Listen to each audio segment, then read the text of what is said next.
Bonjour à tous et bienvenue au webinaire d'aujourd'hui sur les clés de la santé rénale. Avant de commencer, j'aimerais revenir sur quelques éléments. Vous savez comment participer à l'événement d'aujourd'hui. Vous avez rejoint la présentation en écoutant la présentation à travers votre ordinateur. C'est le réglage par défaut. Si vous voulez rejoindre la conférence par téléphone, sélectionnez la flèche à côté de l'icône de sourdine en bas de votre écran dans la barre d'outils de Zoom. Sélectionnez Audio au téléphone, puis sélectionnez Appel téléphonique. Ensuite, suivez l'invitation pour l'appel. Par défaut, tous les participants accèdent au webinaire avec le son coupé. Pour ceux d'entre vous qui se joignent sur votre ordinateur, vous aurez la possibilité de soumettre des questions textuelles au présentateur en les tapant dans la barre de questions-réponses située dans la barre d'outils de Zoom en bas de la fenêtre de réunion. Veuillez éviter d'utiliser la barre de discussion pour soumettre votre question. Ça nous aide à les surveiller plus efficacement lorsqu'ils sont tous soumis dans le cadre des questions et réponses. Vous pouvez aussi envoyer vos questions à tout moment pendant la présentation. Nous les collecterons et aborderons lors de la session de questions-réponses toutes ces questions à la fin de la présentation. Afin de protéger votre vie privée, lorsque vous posez une question, veuillez ne pas utiliser votre nom ou d'autres informations d'identification personnelle. Le webinaire d'aujourd'hui est en cours d'enregistrement et vous recevrez un courriel de suivi dans les 48 à 72 heures avec un lien pour visionner le vidéo sur demande. J'aimerais vous présenter notre modératrice de webinaire, Lydia Lauder. C'est la directrice nationale des programmes et des politiques publiques à la Fondation du Rhin. Lydia, merci beaucoup. Et bienvenue à tous au webinaire d'aujourd'hui. La Fondation canadienne du Rhin tient à remercier les commanditaires d'avoir rendu possible la série de webinaires 2020 de la Fondation canadienne du Rhin. Alexion, AstraZeneca, Horizon, Janssen, Otsuka et Paladin. Maintenant, c'est avec grand plaisir que je vous présente nos conférenciers d'aujourd'hui. Notre première oratrice est le Dr Joanne Capel, qui est professeure clinicienne de médecine, responsable provinciale en santé du Rhin et directrice médicale du programme de maladies rénales chroniques au service de santé de Saskatoon. Elle est également présidente du comité des programmes nationaux et des politiques publiques et elle est la conseillère médicale de la filière saskatchewanaise de la Fondation canadienne du Rhin. Dr Capel est également coprésidente du comité d'application des connaissances du réseau CanSolve CKD. Le Dr Scott Clarenbach, qui est professeur au département de médecine et doyen adjoint en résultats de santé à l'Université de l'Alberta. Ses recherches portent notamment sur les résultats de santé et l'économie de la santé, et il a conduit de nombreuses évaluations économiques et évaluations des technologies de la santé pour des conditions tant chroniques qu'aiguës. Il est actuellement titulaire de la chaire de recherche de l'Université de l'Alberta en santé rénale. Il est président de l'Alberta Expert Committee on Drug Evaluation and Therapeutics et membre du groupe d'études canadien sur les soins de santé préventifs. Bienvenue donc à notre webinaire sur les clés de la santé rénale. Les reins sont des organes vraiment extraordinaires. Ils font la plupart de leur travail en silence et ce n'est que lorsque les gens perdent environ 70% de leur fonction rénale que les gens voient des symptômes. Il y a beaucoup de gens au Canada qui ont une maladie rénale chronique, mais bon nombre d'entre eux ne le savent pas. Et ils ne sont donc pas en mesure de prendre les mesures nécessaires pour protéger leur fonction rénale restante. Si vous avez une fonction rénale réduite ou si vous êtes au premier stade de l'IRC, ce webinaire devrait être utile pour vous et votre famille.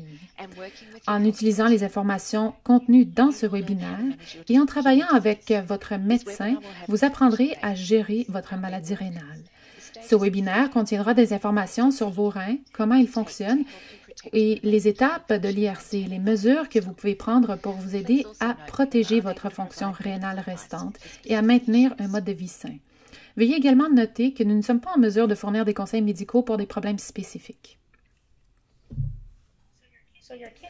Donc, vos reins sont vraiment des collecteurs de déchets et des stations d'épuration vraiment très sophistiquées. Ils sont légèrement plus gros que votre poing et ils ont une forme s'apparentant à une fève, d'où le nom de cet organe en anglais, kidney. Ils sont situés près du milieu de votre dos, juste en dessous de votre cage thoracique. Donc, ils ne sont pas au-dessus de vos os de hanche, mais beaucoup plus haut sur votre dos. Alors, comment fonctionnent les reins? Chaque minute, environ 1 litre de sang est pompé dans les reins et chaque minute, les reins font une multitude de tâches. Le premier travail consiste à éliminer les déchets. L'un de ces déchets s'appelle la créatinine et c'est ainsi que nous mesurons la fonction rénale. Le deuxième travail consiste à éliminer l'excès d'eau ou à retenir l'eau si le corps en a besoin. La troisième fonction est de réguler votre pression sanguine. La quatrième fonction est d'assurer des niveaux sûrs de sodium ou de sel et de potassium qui est un autre électrolyte qui aide vos muscles, puis de calcium et de phosphore, 2 minéraux qui aident les os de vos dents et votre système immunitaire.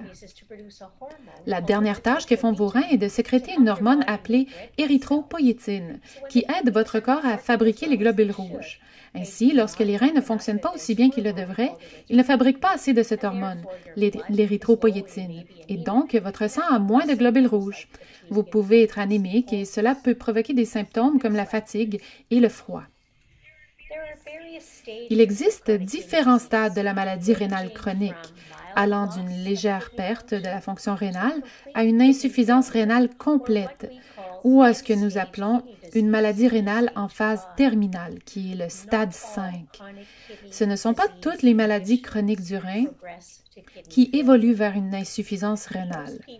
La plupart des gens tombent dans le stade léger à modéré, les gens étant le stade 2 jusqu'au stade 3B. La maladie rénale est mesurée à l'aide d'un test sanguin qui est utilisé pour calculer le niveau de fonctionnement du rein et un test d'urine pour montrer combien d'albumine ou de protéines se trouvent dans l'urine. Donc, 2 tests sont nécessaires pour mesurer votre fonction rénale, un test de sang et un test d'urine.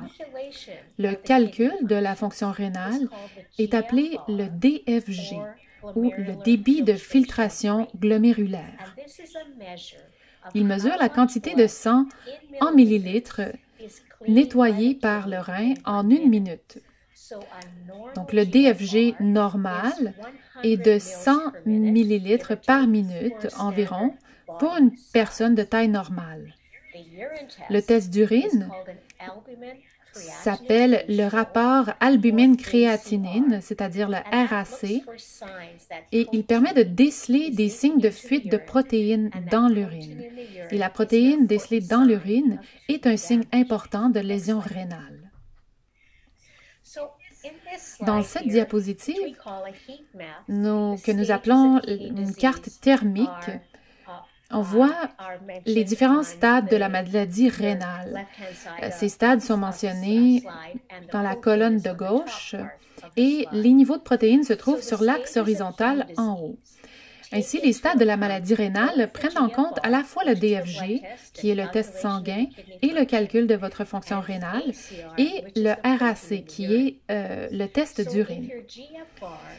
Donc, si votre DFG est de 40 ml par minute et votre RAC est de 30 mg par millimol, vous en êtes au 40 ml par minute et 30 mg par millimol, vous en êtes au stade 3B. Et c'est l'information que vous fournira votre médecin. Les cases vertes dans cette diapositive représentent une condition normale. Les cases jaunes représentent un faible risque pour la maladie rénale chronique et c'est possible de progresser vers une maladie rénale terminale. Les cases oranges représentent un risque modéré pour une maladie rénale chronique de progresser vers une maladie rénale terminale. Et les boîtes rouges représentent le risque le plus élevé.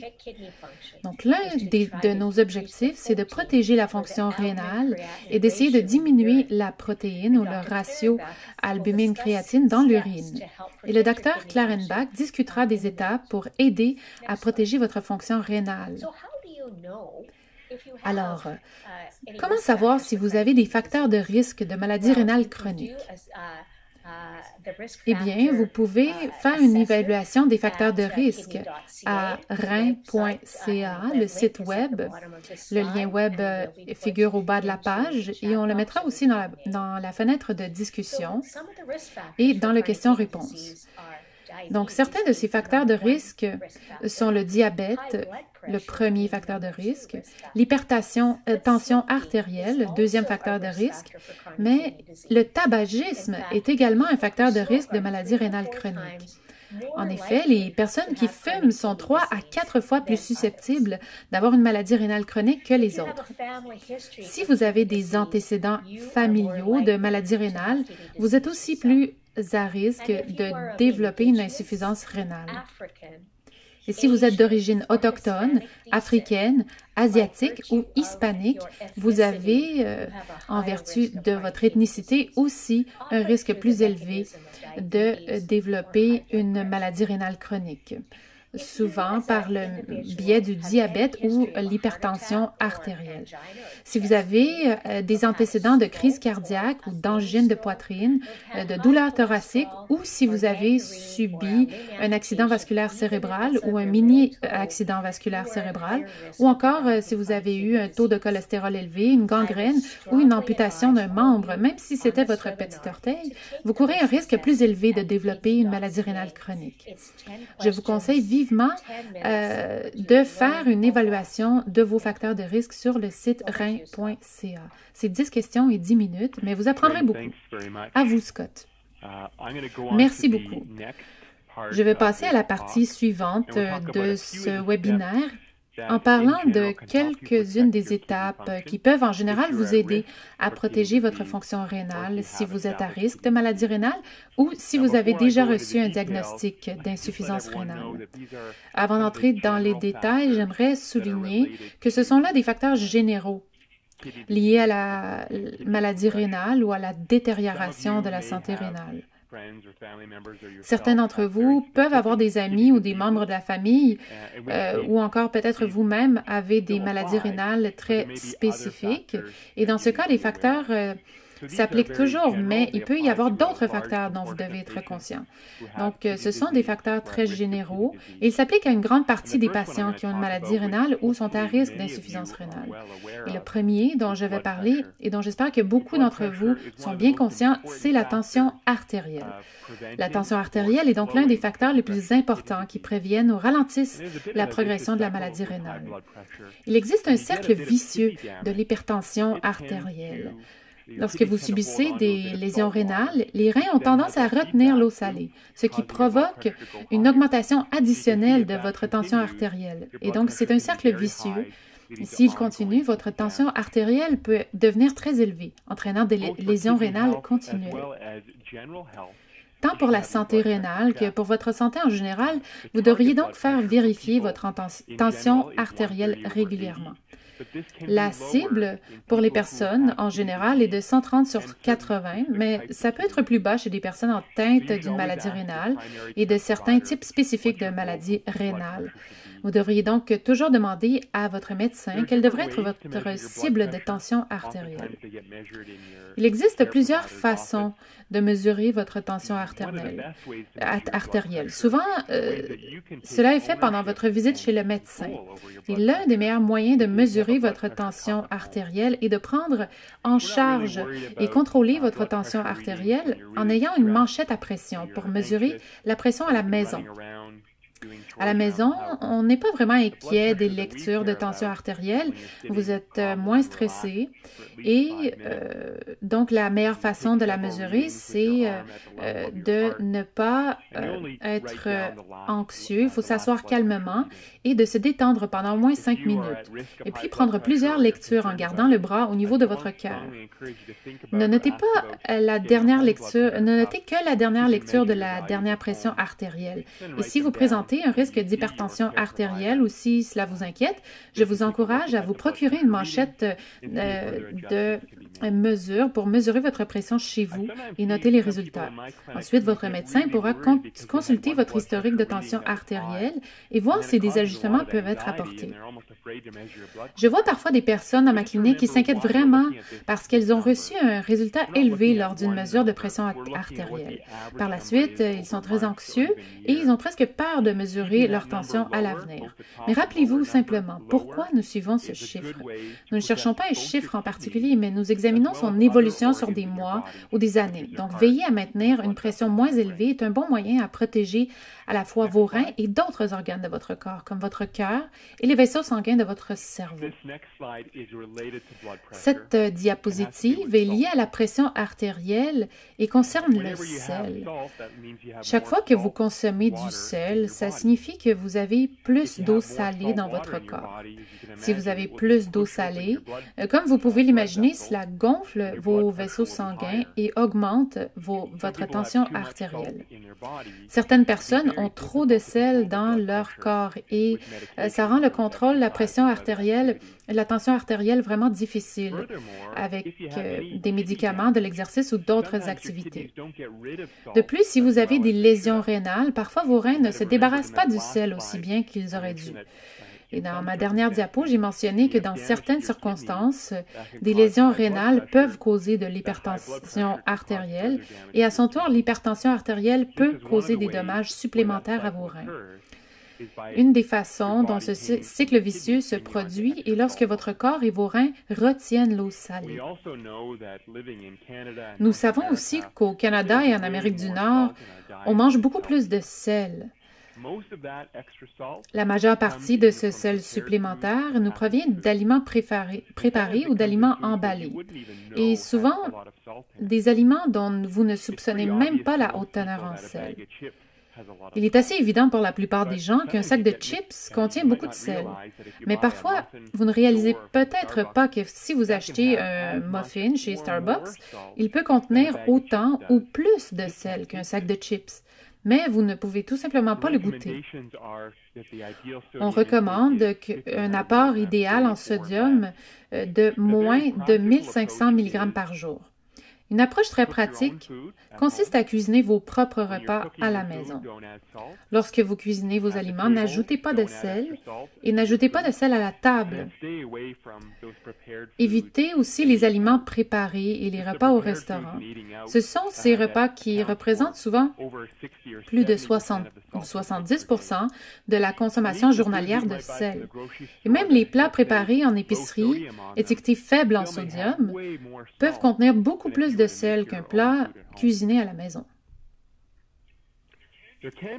Il peut y avoir des moyens de se débarrasser de l'eau salée excédentaire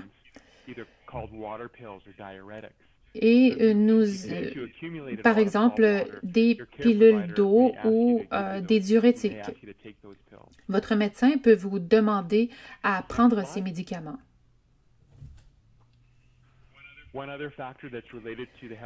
Un autre facteur lié à la santé des reins, et encore une fois, ça peut être spécifique à certaines personnes dans le public, c'est le diabète. Cependant, certaines approches visant à éviter de développer des taux élevés de glucose dans le sang, ou ce que nous appelons le syndrome métabolique, peuvent aussi contribuer au diabète. Donc, certaines tactiques générales sont de surveiller votre poids, de faire de l'exercice régulièrement, éviter les aliments à indice glycémique élevé, comme des aliments sucrés, les pâtisseries. Et l'exercice cardiovasculaire peut donc, en plus de garantir votre santé cardiovasculaire, vous empêcher de développer un diabète. Si vous souffrez de diabète, vous devriez parler à votre médecin qui peut faire tester votre taux de glycémie, qui peut être mesuré de différentes manières, à partir de l'hémoglobine A1C ou par des tests sur votre doigt qui mesurent votre taux de glycémie. Il existe aussi plusieurs mécanismes diététiques ainsi que des mécanismes, des médicaments basés sur l'insuline qui peuvent réduire votre taux de glycémie. Bien contrôler votre diabète, c'est vraiment un excellent moyen de prévenir ou encore de ralentir la progression de la maladie rénale due au diabète. Vous vous demandez peut-être pourquoi nous parlons de diabète alors qu'on parle d'insuffisance rénale. Eh bien, la raison, c'est que le diabète est une maladie extrêmement répandue et elle est aussi étroitement liée avec la santé rénale. Le diabète est l'une des causes les plus courantes d'insuffisance rénale qui entraîne la dialyse. Donc, utiliser des stratégies pour prévenir l'apparition du diabète ou encore pour gérer votre diabète très soigneusement. Ce sont d'excellents moyens de prévenir les maladies rénales. Comme Joanne l'a mentionné, ne commencez pas à fumer ou vapoter. Bien que les preuves soient moins claires sur le vapotage, le tabagisme est certainement l'un des principaux facteurs de risque de la maladie rénale et de la progression de la maladie rénale. Le tabagisme, comme vous le savez, probablement n'affecte pas seulement vos reins. Vous l'avez entendu de votre médecin ou dans les médias en général. Fumer peut être très dommageable pour votre cœur, vos poumons et vos vaisseaux sanguins. En fait, si vous souffrez d'une maladie rénale, arrêter de fumer peut être l'une des actions les plus importantes que vous puissiez faire pour garder vos reins en bonne santé. Fumer entraîne une forte dépendance et il est vraiment difficile d'arrêter de fumer. Il existe plusieurs stratégies qui peuvent être utilisées pour vous aider à arrêter de fumer. Votre pharmacien ou votre médecin peuvent vous aider à développer des stratégies ou à trouver un moyen d'arrêter de fumer. Et il existe aussi plusieurs sites web dont l'un est cité ici, smokershelpline.ca, qui peuvent vous aider à arrêter de fumer. Donc, si vous fumez, lâchez la cigarette.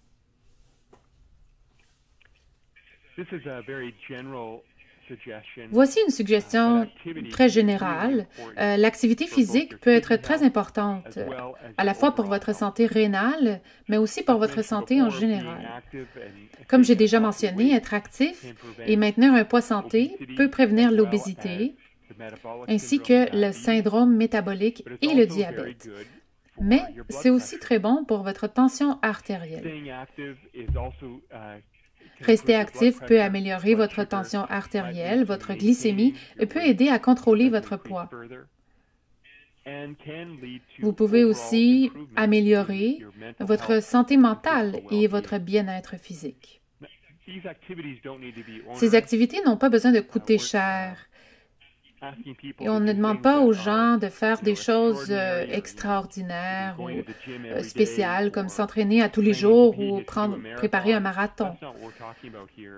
On parle plutôt d'activités que vous pouvez intégrer régulièrement à votre style de vie et trouver des activités que vous aimez, comme prendre des marches ou marcher dans des centres d'achat ou faire des activités sportives avec d'autres personnes. Ceci peut aider à développer des habitudes d'activité physique qui peuvent mener à toutes sortes d'améliorations de la santé mentale et physique.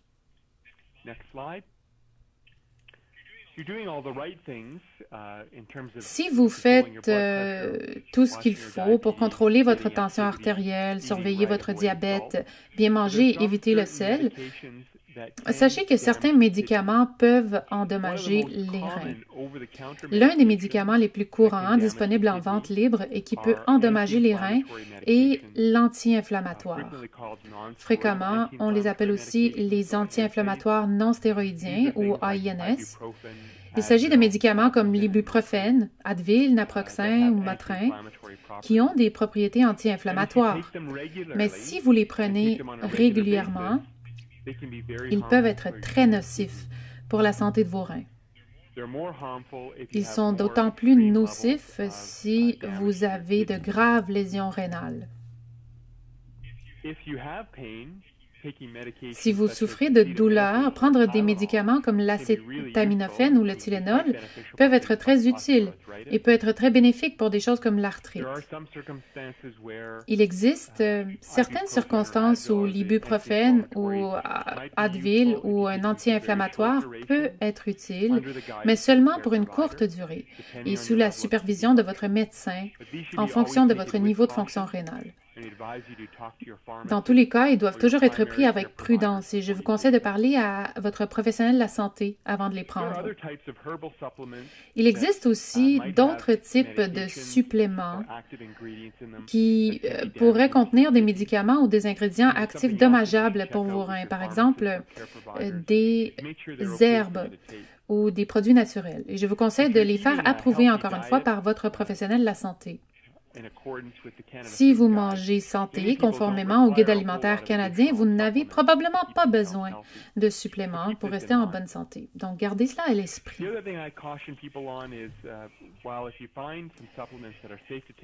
Je dis aussi à mes patients que si vous trouvez des suppléments que vous aimez, il n'y a aucun problème à les prendre. Mais il n'existe pas beaucoup de preuves de leurs avantages, en particulier pour les personnes atteintes de maladies rénales. S'il y en avait, on les recommanderait. Donc, je vous invite à la prudence et en cas de doute, vérifiez toujours auprès de votre pharmacien ou de votre médecin.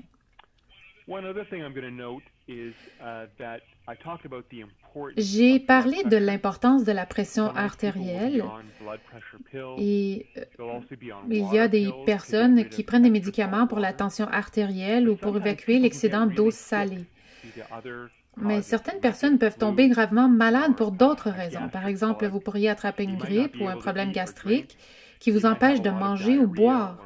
Vous aurez peut-être la diarrhée ou des vomissements. Et dans ces circonstances, ces facteurs peuvent entraîner la déshydratation, surtout si vous continuez à prendre des médicaments pour évacuer l'eau salée et baisser la pression artérielle. Ça peut être dangereux. Donc, si vous commencez à vous sentir malade, si vous êtes incapable de boire ou manger, si vous avez de la diarrhée, des nausées et des vomissements, et surtout si vous prenez des médicaments comme des pilules pour la tension artérielle ou des pilules d'eau, vous devriez consulter votre médecin de famille. La prise de ces médicaments dans des circonstances comme celle-ci peut endommager vos reins et vous rendre malade. Et la déshydratation est également dangereuse pour vous. Donc, et certaines personnes appellent ça le régime maladie. Bien que ces médicaments peuvent être très utiles la plupart du temps, si vous tombez malade ou déshydraté, vous devriez peut-être les arrêter temporairement jusqu'à temps que vous vous sentiez mieux. Donc, encore une fois, je vous invite à consulter votre professionnel de la santé à ce sujet.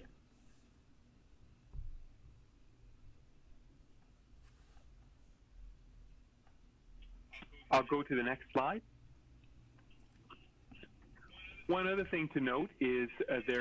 Une autre chose à noter est que certains tests spéciaux peuvent être recommandés.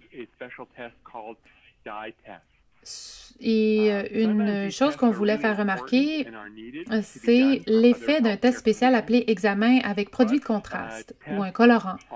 Parfois, ces tests sont vraiment importants et doivent être effectués pour diagnostiquer certains problèmes de santé. Mais ces tests ont aussi souvent des inconvénients. Si vous avez une maladie rénale ou si vous présentez un risque de maladie rénale, ce type de test peut causer des dommages aux reins.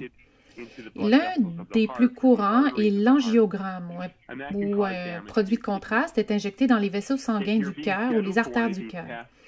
Et ceci peut endommager vos reins. Si vous devez passer un tel test ou si votre cardiologue ou votre médecin de famille en parle, vous devriez soulever l'incidence possible sur vos reins. Et parfois, d'autres types de colorants, comme le colorant intraveineux, peut également causer des dommages aux reins ou des lésions rénales. Lorsque ces tests sont inévitables, vous pouvez tout de même en réduire les risques avec une préparation adéquate. Il faut être bien hydraté. Et ceci peut protéger vos reins lors d'un examen avec un produit de contraste. Encore une fois, l'important c'est d'être conscient que ces tests peuvent avoir une incidence sur vos reins et il faut avoir une discussion avec votre médecin pour vous assurer de bien évaluer tous les risques et bénéfices et d'atténuer les potentielles conséquences négatives. Donc voilà ce que j'avais à dire. Je redonne la parole à Dr. Capel. Merci, Scott. Alors, quels sont les tests dont vous avez besoin? Donc, si vous savez que vous êtes à risque de maladie rénale chronique, que vous avez fait l'évaluation rénale sur le site web de la Fondation du Rhin et que vous constatez que vous avez présenté des facteurs de risque de maladie rénale, quels sont les tests nécessaires? D'abord, vous devez passer un test sanguin pour tester la créatinine sérique. Et la mesure de la créatinine sérique permet un calcul de votre fonction rénale via une équation mathématique. C'est le DFG. Vous avez également besoin d'un test d'urine. C'est un test localisé pour le sang et les protéines. Il mesure le ratio albumine-créatine ou le RAC. Les deux tests, c'est-à-dire le test de sang DFG et le test d'urine RAC, aideront votre médecin ou votre professionnel de la santé à déterminer l'état d'avancement d'une éventuelle maladie rénale. Vous devez également, comme Dr. Klarenbach a mentionné, vérifier régulièrement votre tension artérielle. C'est très important de contrôler la pression artérielle pour ralentir la progression de votre insuffisance rénale chronique. Ce sont des tests qui sont nécessaires et ils ne sont pas compliqués. Donc, je pense ce qu'il faut retenir, c'est que faire de l'exercice, manger sainement, éviter de fumer et avoir un poids santé autant que vous le pouvez peuvent aider à maintenir vos reins et votre corps en bonne santé.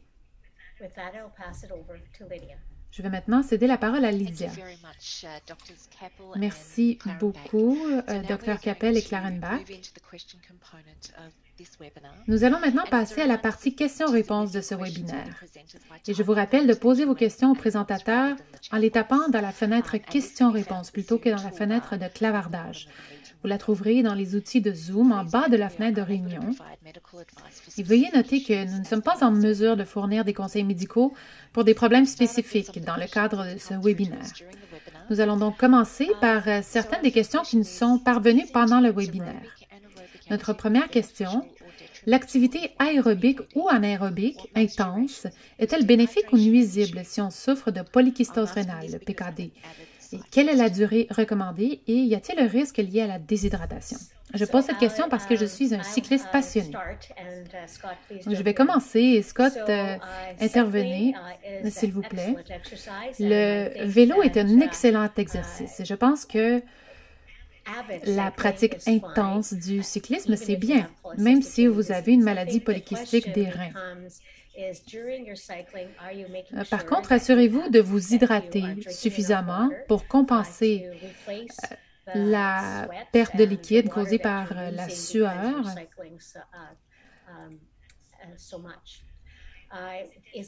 Est-ce qu'il y a des incidences négatives sur votre polykystose rénale?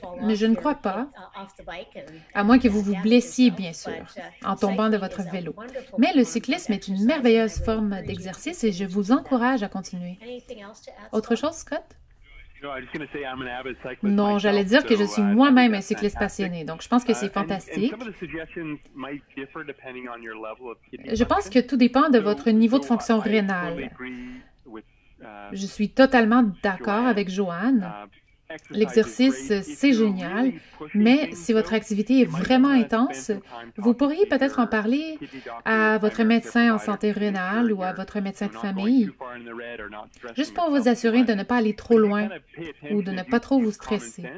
Donc, je vous encourage à faire preuve de bon sens en ayant un niveau d'activité raisonnable et je pense que c'est une activité fantastique. Merci beaucoup. Passons à la prochaine question.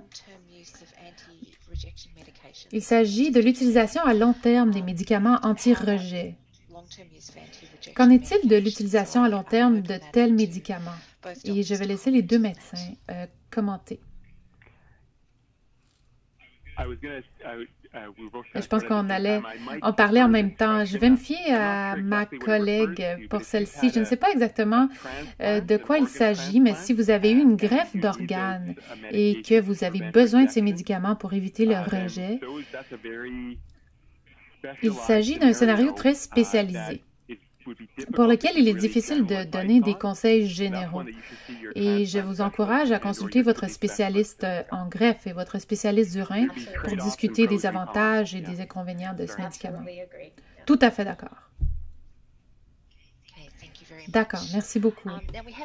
Nous avons aussi une question d'un patient en dialyse. Elle demande « Pourquoi ma pression artérielle est toujours inférieure à environ 99/63? » Eh bien, je pense que ça dépend de votre situation particulière. Votre tension artérielle peut être basse parce que c'est votre tension artérielle.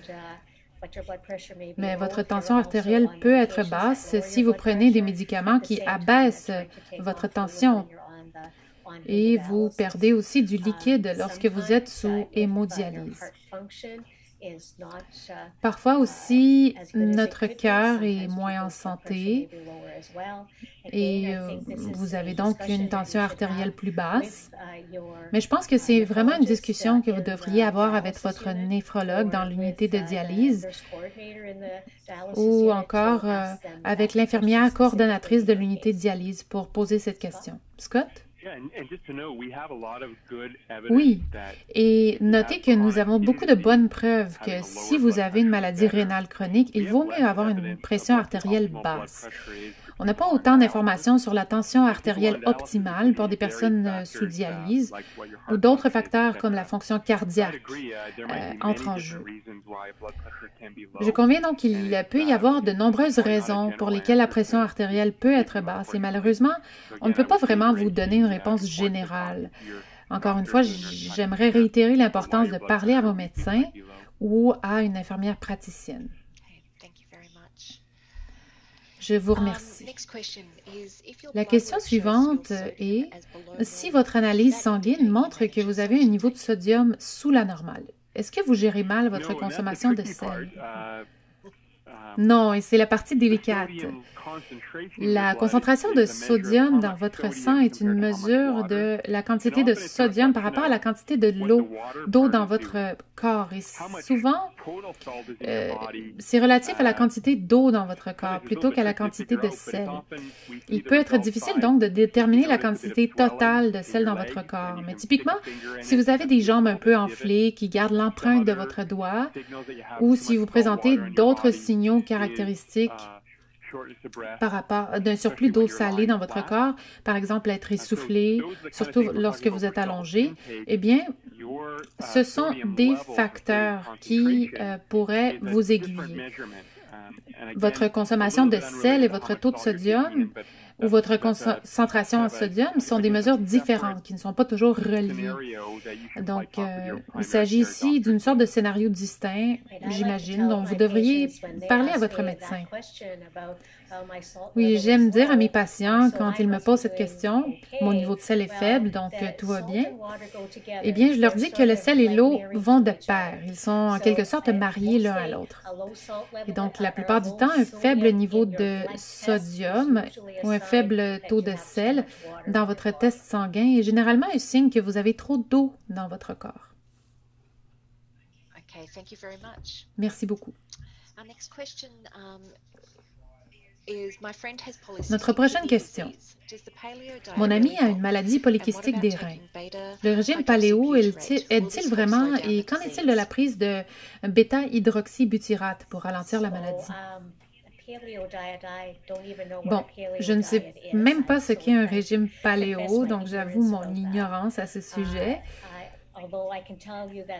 Je peux vous dire qu'un régime à base de plantes, eh bien, il y a eu des preuves qu'un régime à base de plantes plutôt qu'à base de viande peut ralentir la progression de la maladie rénale chronique. Et non seulement la polykystique, mais aussi l'insuffisance rénale en général. Je n'ai pas vraiment d'expérience avec le régime paléo ou la bêta-hydroxybutyrate, donc je suis désolée de ne pas pouvoir répondre à cette question. Scott? Non, et je me méfie un peu des régimes à la mode, en particulier des régimes keto où vous entrez dans un état de famine. Ceci dit, en Amérique du Nord, on consomme beaucoup plus de calories et beaucoup plus d'aliments malsains. Donc, en principe, manger moins d'aliments transformés et d'aliments salés et davantage de fruits et de légumes est une bonne idée en général. Je ne connais pas vraiment de preuves spécifiques par rapport à la maladie polykystique des reins, Mais quelqu'un qui envisage un régime en particulier, surtout s'ils ont une maladie rénale plus avancée, devrait parler à leur diététiste pour s'assurer que c'est sans danger pour eux et que c'est sain. Merci. Ma prochaine question est d'abord un commentaire. Tout d'abord, merci pour cette occasion d'en apprendre davantage sur les maladies chroniques du rein. La question concerne les manchettes à pression. J'en possède un pour le poignet et le médecin de cette personne ne le trouve pas assez précis. Donc la question, c'est quelle est votre opinion à ce sujet?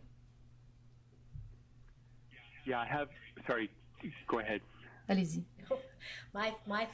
Bien, je pense que je suis d'accord avec le spécialiste de cette personne, à savoir qu'un moniteur de poignet n'est pas aussi précis que les moniteurs pour le bras. Mais parfois, ça peut être un substitut de dernier recours si une personne ne trouve pas la taille de manchette qui lui convient. Mais en général, ils ne sont pas aussi précis. J'ai un collègue qui s'intéresse vraiment à la tension artérielle et ma compréhension est la même. Donc, malgré les progrès, ils ne sont pas aussi précis que le brassard. Et notez aussi que vous n'avez pas besoin de mesurer votre tension artérielle tout le temps. Donc, on recommande, une fois que vous avez atteint votre objectif, de choisir 2 ou 3 jours dans le mois pour mesurer votre tension à raison de 3 ou 4 mesures par jour. Et puis, vous notez ces mesures et vous n'avez pas à vous en soucier le reste du temps. Et si vous modifiez vos médicaments contre la tension artérielle ou si vous remarquez des irrégularités, vous pouvez peut-être le faire plus fréquemment, mais il n'y a pas beaucoup d'avantages à le mesurer tous les jours, plusieurs fois par jour. Je pense que certaines personnes sont plus intéressées par le moniteur à poignet car il semble plus pratique. Mais si vous mesurez votre tension artérielle 2 ou 3 fois par mois et que vous la contrôlez bien, ça devrait être un inconvénient mineur pour vous. Merci beaucoup. Nous avons une question sur le niveau de sodium d'une personne qui est chroniquement en dessous de la normale, car elle a une iléostomie avec un rendement assez élevé et elle essaie de gérer son apport en sodium. Elle prend du bicarbonate de soude quotidiennement et je pense qu'il cherche des conseils sur un niveau de sodium chroniquement sous la normale. Donc, dans cette situation, le niveau de sodium est donc effectivement chroniquement bas car vous perdez de l'eau et du sel à cause de l'iléostomie. Et vous perdez également du bicarbonate à cause de l'iléostomie. C'est pourquoi vous prenez du bicarbonate de soude, parce qu'en plus de fournir du sodium, il fournit du bicarbonate. Encore une fois, vous devriez en parler à votre médecin ou à votre néphrologue si vous avez une insuffisance rénale. Les personnes qui ont une iléostomie et qui ont beaucoup de pertes reliées à l'iléostomie ne devraient pas probablement être soumises à une restriction en sodium. Souvent, ils ont en fait besoin de manger plus de sel que les autres. Mais encore une fois, vous pourriez avoir des besoins particuliers dont je ne suis pas au courant et vous devriez donc parler à votre médecin ou à votre néphrologue pour lui poser des questions précises sur votre cas. Merci, très bon conseil. La question suivante est: où pouvons-nous consulter le graphique de classification de l'insuffisance rénale chronique? Je pourrais commencer, si vous le permettez, en disant que les diapositives de ce webinaire seront disponibles, ainsi que l'enregistrement de ce webinaire d'ici 24 à 48 heures. Et vous pourrez donc rejouer et revoir ces diapositives. Par contre, Dr. Capel et Dr. Clarenbach pourront peut-être vous indiquer d'autres ressources. Eh bien, ce graphique de classification figure en ligne sur le site kdigo.org. Vous pouvez aussi, dans votre moteur de recherche, chercher graphique de classification des insuffisances rénales. Scott, avez-vous un moyen plus simple de le trouver? Non, eh bien, ce site web kdigo.org, c'est une organisation nationale qui regroupe beaucoup d'experts qui cherchent à développer des consensus et des lignes directrices pour gérer la maladie rénale chronique. Par contre, si ce sujet vous intéresse, vous pouvez toujours, bien sûr, jeter un coup d'œil sur ce site kdigo.org, mais en même temps, ce graphique peut être un peu complexe pour vos besoins et ne s'adresse pas nécessairement aux patients. C'est là que le site web de la Fondation du rein pourrait vous être plus utile. Oui, effectivement, sur rein.ca, nous avons beaucoup d'informations à ce sujet. Voilà, ça pourrait être peut-être mieux pour les gens. La question suivante, je souffre de polykystose rénale et courir me fait mal. J'aime courir, mais dois-je arrêter? Pas facile. Il peut y avoir beaucoup de raisons pour lesquelles les gens ont mal. Il pourrait avoir des calculs ou des kystes ou simplement avoir des gros reins. Donc, j'hésiterais à répondre à cette question sans connaître vos antécédents médicaux. C'est quelque chose que vous devriez vérifier avec votre médecin. S'il s'agit simplement d'un inconfort en raison de la grande taille de vos reins, et que vous êtes prêt à l'accepter, c'est peut-être pas une préoccupation majeure. Mais si d'autres problèmes affectent votre fonction rénale, identifiés par votre médecin, vous devriez peut-être être un peu plus prudent. Bien d'accord. Merci. Question suivante. Mes globules rouges et mes plaquettes d'hémoglobine sont faibles. Est-ce à voir avec l'IRC? Bien, la réponse courte à ça, c'est probablement non. Les reins produisent l'hormone érythropoïétine qui aide votre moelle osseuse à fabriquer les globules rouges. Mais le rein n'a rien à voir avec votre numération plaquettaire, n'a rien à voir avec votre nombre de globules blancs. Merci beaucoup. La question suivante concerne la recherche. Pouvez-vous nous informer sur l'état de la recherche sur les médicaments ou les innovations visant à réduire les taux de créatinine ou à guérir des maladies rénales? Il semble également que la technique de la dialyse soit la même que dans les 30 dernières années. Oui, quelques bons commentaires. Il y a tout à fait de la recherche, mais ce qui est confondant, c'est que nous parlons de maladies rénales chroniques, mais en réalité, on parle d'un grand nombre de troubles différents. Par exemple, au cours des 2 dernières années, il y a eu l'avènement de nouveaux médicaments contre le diabète qui semblent ralentir la progression de la maladie rénale diabétique et réduisent la nécessité de recourir à une dialyse. Il y a aussi d'autres traitements comme la glomérulonéphrite ou d'autres traitements où nous avons observé des progrès. Mais vous avez raison, nous avons encore beaucoup de travail à faire. Et le rein est un organe vraiment complexe, composé de millions de filtres. Et souvent, s'il y a une cicatrisation suite à un dommage, il est impossible de régénérer ces tissus, de régénérer les reins. Pour ce qui est de la dialyse, vous avez raison. Il y a eu quand même des avancées dans la dialyse, surtout les thérapies de dialyse à domicile. Il y a beaucoup de recherches sur la dialyse portable ou la dialyse miniature. On n'en est pas rendu à l'étape grand public, mais il y a eu des avancées. Il y a aussi beaucoup de travail qui a été fait dans le domaine de la greffe. On augmente le nombre d'organes disponibles pour la greffe et on améliore la santé des organes greffés. Mais il nous reste quand même beaucoup de travail à faire et c'est pourquoi la Fondation du rein soutient toujours très fortement la recherche. J'avoue, étant chercheur, avoir un parti pris et nous avons beaucoup de travail à faire, mais il y a eu des progrès et il y a beaucoup de gens au Canada et à l'étranger qui continuent de travailler sur certains des problèmes que vous avez mentionnés. C'est vrai. Et j'encourage les gens à consulter l'onglet « Recherche » sur le site web de la Fondation du rein On y trouve d'excellents résumés sur ce qui se passe vraiment dans le monde de la recherche au Canada.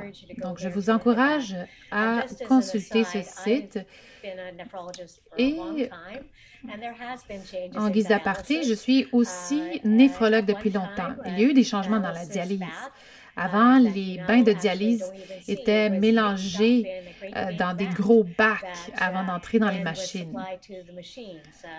Et lorsque j'ai commencé ma carrière, l'injection d'érythropoïétine pour vous aider à fabriquer les globules rouges n'était pas là. Donc, beaucoup de choses ont changé. Avons-nous guéri l'insuffisance rénale? Non, pas encore. Mais je pense que nous sommes sur la bonne voie. Merci beaucoup.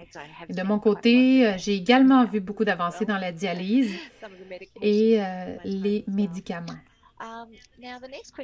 La question suivante porte sur le sel. Donc, je vais commencer par le Dr Clarenbach. Est-ce que manger du sel, est-ce que manger sans sel est sans danger ou devrais-je simplement limiter la quantité de sodium que je mange? Donc, d'abord, j'aimerais mentionner les ressources de la Fondation du Rhin qui ont vraiment une ressource fantastique sur la cuisine rénale. Il y a beaucoup d'informations fournies par des diététistes et créées par des nutritionnistes qui en savent beaucoup sur la maladie. Donc, j'encourage tous ceux qui ont des questions sur l'alimentation, en particulier le sel, à consulter cette page web. L'un des problèmes avec les aliments sans sel, c'est qu'on substitue le sel par d'autres ingrédients qui améliorent la saveur et qui peuvent être nocifs, surtout pour des personnes à un stade avancé d'insuffisance rénale. Par exemple, on remplace le sel par le potassium. Les nutritionnistes s'entendent en général qu'il vaut mieux toujours d'éviter le sel et ses substituts et ajouter de la saveur d'une autre façon, par exemple au moyen d'épices, des sauces piquantes ou des herbes non salées. Ainsi, votre nourriture sera plus savoureuse sans ajouter de sel ou de potassium. Je ne sais pas si, Joanna, vous voulez ajouter quelque chose à cela, mais j'ai beaucoup de patients qui trouvent très difficile au début à couper le sel dans leur alimentation. Mais au bout de la transition, leur sens du goût change. Et lorsqu'ils remangent des aliments normaux, si on veut, ils les trouvent beaucoup trop salés. Donc, je vous encourage à persévérer. Et si vous persévérez, eh bien, votre sens du goût s'adaptera et vous trouverez que votre nourriture est très savoureuse. C'est absolument vrai. Oui. J'aimerais aussi ajouter, à propos des substituts de sel, qu'ils contiennent généralement du chlorure de potassium. Donc, si vous avez un problème avec votre taux de potassium, utiliser un substitut de sel comme le chlorure de potassium pourrait en effet être très dangereux pour vous. Alors, essayez d'utiliser des choses comme des épices et ce genre de choses. Et j'aimerais souligner aussi ce qu'a dit Scott. Les recettes de la communauté du Rhin sont tout à fait fabuleuses. J'en ai essayé et je les adore. Ah, j'en prépare justement une ce soir. Alors, oui, je confirme, il y a des recettes très savoureuses sans sel sur ce site web qui valent la peine d'être essayées. La question suivante. Pouvez-vous inverser les dommages aux reins? Par exemple, pouvez-vous remonter votre DFG et réduire votre créatinine? Eh bien, ça dépend. Ça dépend de la raison pour laquelle votre DFG a chuté et des circonstances. En général, une fois que vous développez une insuffisance rénale chronique bien établie, ces petits filtres qui se cicatrisent ne se régénèrent pas. S'il n'y a que des dommages temporaires, basé sur plusieurs facteurs. Dans certaines conditions, ils peuvent s'améliorer. Mais en général, l'objectif avec la plupart de nos patients atteints d'insuffisance rénale chronique à la clinique, c'est de maintenir leur niveau de fonction rénale ou de ralentir la progression de la maladie. C'est votre médecin qui peut déterminer dans quelle catégorie vous vous situez. D'accord, merci beaucoup. Maintenant, nous avons une question sur les effets du thé et du café et les problèmes alimentaires reliés à l'IRC.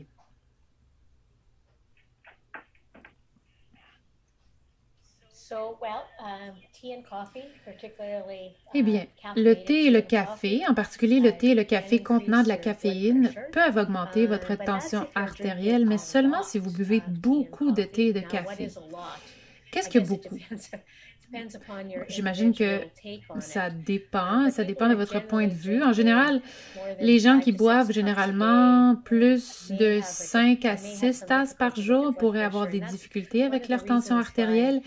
Et c'est l'une des raisons pour lesquelles nous conseillons d'éviter le café au moins 1 heure avant de voir le médecin pour éviter de faire monter votre tension artérielle artificiellement.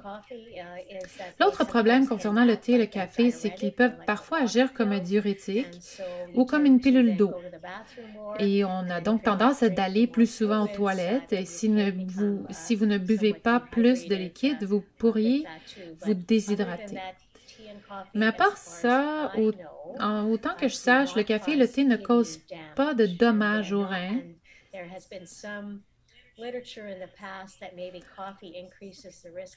Dans certaines publications, on affirme que le thé et le café pourraient augmenter le risque de cancer de la vessie, mais rien n'a été prouvé. Scott? Non, pas vraiment. J'invite les gens à aborder ces questions armées de gros bon sens et de modération. Donc, 1 tasse par jour, ça va, mais bon, 3 cafetières, je pense que c'est bon pour personne. Oui, vous allez probablement grimper dans les rideaux, donc pas une bonne idée. Question suivante. Ça fait mal d'appuyer sur de petites zones de mon corps, par exemple avec mon doigt sur mon dos, mes bras et mes jambes. Est-ce que c'est relié à une maladie rénale?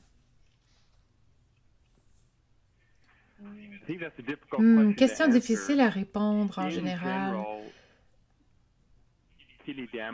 Les lésions rénales n'entraînent pas vraiment les symptômes que vous décrivez. Parfois, il peut y avoir d'autres types de maladies qui accompagnent parfois les lésions rénales qui peuvent causer ces problèmes, mais dans votre cas particulier, ça semble un peu inhabituel. Donc, je ferai vérifier ça avec votre médecin du rein ou votre médecin de famille. Merci beaucoup. Nous avons eu aussi quelques questions sur des médicaments spécifiques dont nous ne parlerons pas aujourd'hui. On vous suggère de vous tourner vers votre médecin de famille ou votre pharmacien ou néphrologue qui pourrait vous aider. Prochaine question.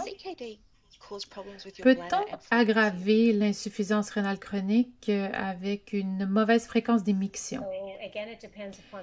Eh bien, encore une fois, ça dépend de la cause de votre maladie rénale chronique. Donc, si la raison pour laquelle vous avez une maladie rénale chronique, c'est que vous êtes diabétique, eh bien, le diabète peut affecter le fonctionnement de la vessie. Ce n'est donc pas le type de maladie rénale en soi qui a cette incidence, mais le diabète qui affecte le fonctionnement de la vessie. La fréquence d'émission est souvent un problème relié à la vessie, non un problème de rein. Ceci dit, lorsque le rein n'est pas en mesure de faire son travail aussi bien qu'il le devrait, l'une des premières choses qui se produit est que vous avez tendance à uriner plus souvent la nuit que le jour. Et ce n'est pas vraiment un enjeu de fréquence, c'est tout simplement que vous vous levez la nuit pour uriner. Donc, d'émissions fréquentes relèvent plutôt d'un problème de vessie que d'un problème rénal, sauf si vous avez une maladie rénale spécifique appelée diabète insipide, ce qui est très rare. Scott? Oui. Donc, nous avons les reins qui font tout le filtrage pour se débarrasser de toutes les toxines et réguler les déchets. Et vous avez aussi la plomberie, comme des tubes dans la vessie, etc. Et c'est souvent la plomberie qui peut conduire à certains des symptômes mentionnés, mais pas toujours.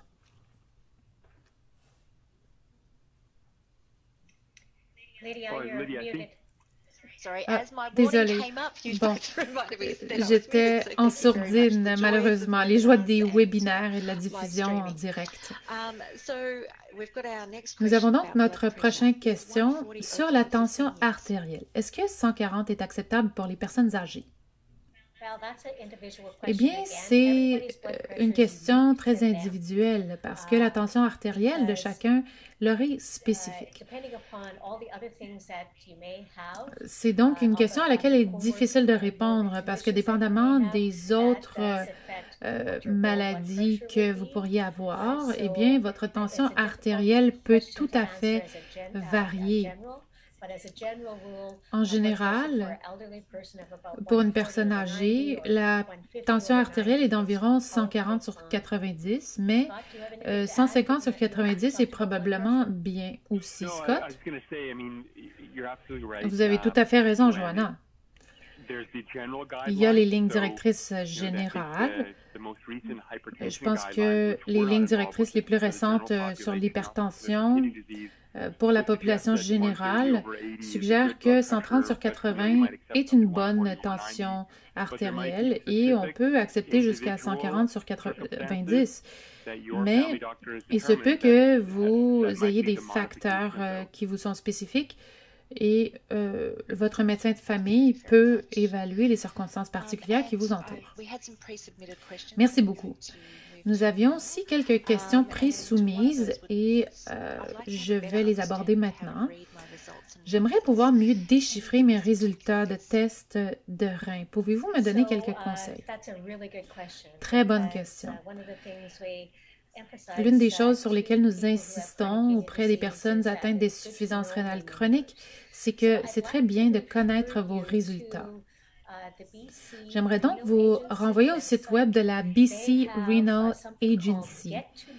Il y a une section sur ce site qui s'appelle « Apprendre à connaître vos tests de laboratoire rénal » et il y a une fiche d'information pour les patients adultes canadiens.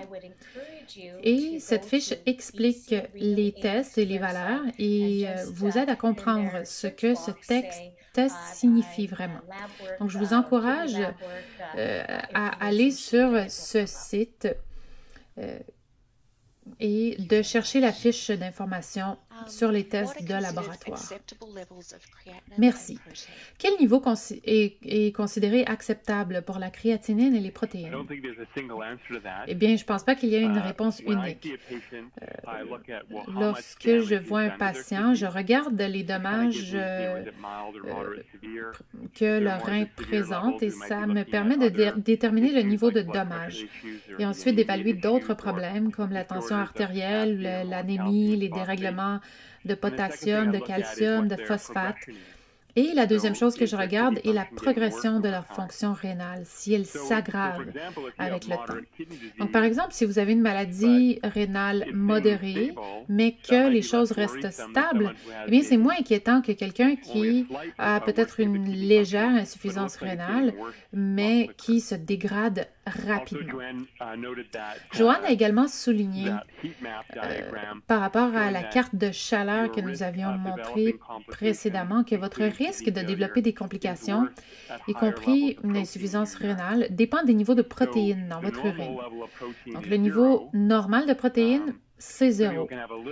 Certaines personnes peuvent en avoir un peu, mais on veut éviter d'en avoir beaucoup.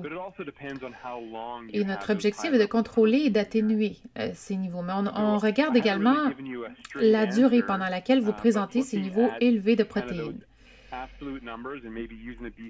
Et donc, j'ai pas vraiment donné de réponse claire, mais en regardant les chiffres absolus et leur progression dans le temps, peut-être en utilisant justement cette interprétation de l'Agence rénale de la Colombie-Britannique, les gens peuvent avoir une meilleure compréhension de ce qui se passe avec leur fonction rénale.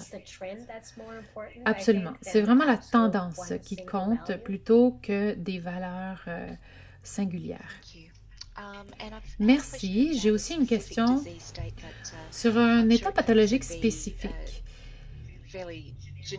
Mais je suis certaine que ça pourrait aussi être assez générique. Donc, à quelle fréquence les patients atteints de PKD, donc de polykystose rénale, devraient-ils se faire tester?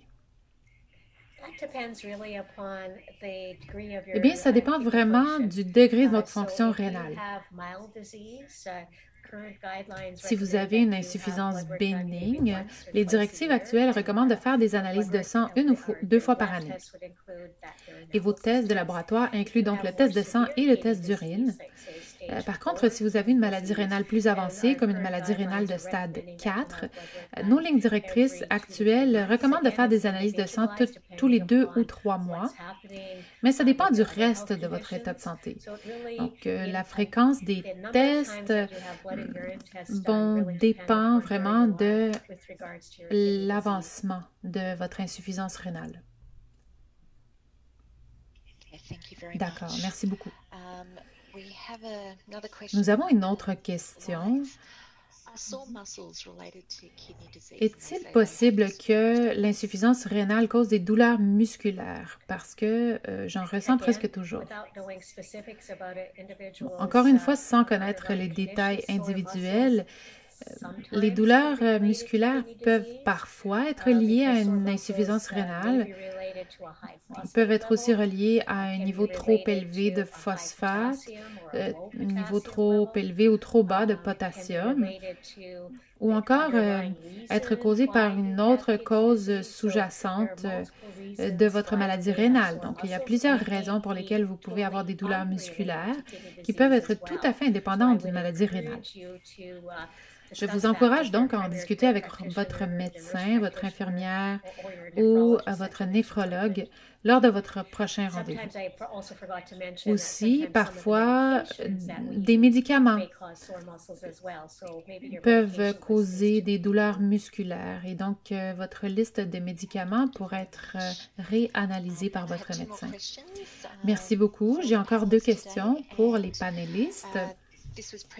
Ça a été pré-soumis et la personne comprend bien sûr que la personne dépend probablement, la réponse dépend probablement de la situation du patient, mais s'il y a une ressource spécifique que vous pourriez recommander, ce serait utile. Donc, pour une personne atteinte de PKD ou de polykystose rénale, quel est le taux moyen de diminution de la fonction rénale d'une année à l'autre? Par exemple, une personne à la quarantaine. Eh bien, ça varie beaucoup et ça dépend en grande partie des types spécifiques d'anomalies génétiques qui causent la maladie polykystique des reins. Parfois, on a une idée en examinant les antécédents familiaux, mais en général, ça peut être très variable. Donc, il n'y a pas vraiment une seule réponse à votre question parce que vous pourriez avoir 2 personnes atteintes de PKD du même âge qui ont des taux de progression très différents en raison de leurs troubles sous-jacents. Merci. Une autre question sur le PKD. Comment puis-je savoir si mes enfants hériteront du PKD? Eh bien, vous aurez probablement besoin d'en parler à votre spécialiste qui peut vous conseiller et vous faire passer une évaluation génétique. J'hésiterais à en dire beaucoup plus. Joanna? Oui, je suis d'accord. Parfait. Et j'ai une dernière question qui vient de nous parvenir. Ça pourrait être notre dernière question, à moins que nous n'en ayons plus. Donc, les patients atteints d'une maladie rénale devraient-ils être plus préoccupés par la COVID-19? Est-ce que c'est dangereux? Eh bien, l'un des facteurs de risque d'une complication de la COVID-19 et la maladie rénale. Et donc, vous devriez vraiment vous laver les mains, porter le masque en tout temps lorsque vous êtes en public, respecter la distanciation sociale si nécessaire et si c'est impossible, vous devez absolument porter le masque et aussi limiter votre bulle sociale. C'est aussi une bonne façon de diminuer le risque d'attraper la COVID-19. Lydia, avant de partir, je suis en fait surprise que nous n'ayons pas reçu plus de questions sur la santé mentale.